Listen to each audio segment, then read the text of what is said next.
Hi guys, কি অবস্থা? আজকে আমি তৈরি করব ক্যাশনাট সালাদ। এটা হতে পারে সালাদ, বাট খেতে যে এত টেস্টি বিশ্বাস করবে না তোমরা।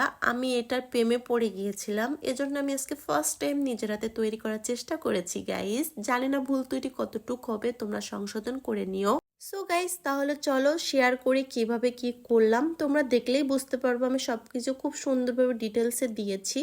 আমি প্রথমে কিন্তু চিকেনটা ম্যারিনেট করে নিয়েছিলাম, তারপরে কিন্তু এখন একটা সস করে নিব।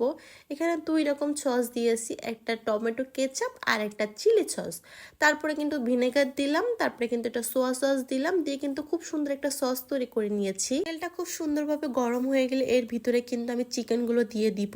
চিকেনগুলো এমনভাবে দিতে হবে যাতে একটার সাথে একটা না লেগে যায়। একটার সাথে কিভাবে দিয়েছে তোমরা দেখলেই বুঝতে পারবা। এরপরে দেখতে পাচ্ছ চিকেনগুলো কিন্তু খুব সুন্দরভাবে ফ্রাই করে নিয়েছি।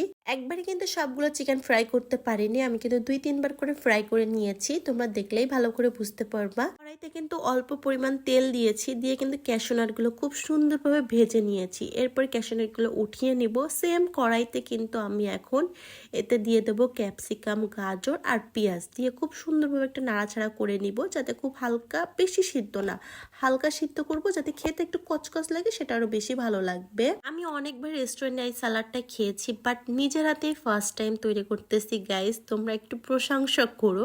তারপর কিন্তু সামান্য পরিমাণ লবণ দিয়েছি, তারপর হালকা একটু চিনি দিয়েছি। দেওয়ার পরে যে মিক্সড একটা সস করেছিলাম, ওই সসটা দিয়ে খুব সুন্দরভাবে নাড়াচাড়া করে নিব। তারপরে এর ভিতরে কিন্তু চিকেন আর ক্যাশনাটগুলো খুব সুন্দরভাবে দিয়ে দিলাম, দিয়ে কিন্তু খুব সুন্দরভাবে মিক্স করতে হবে।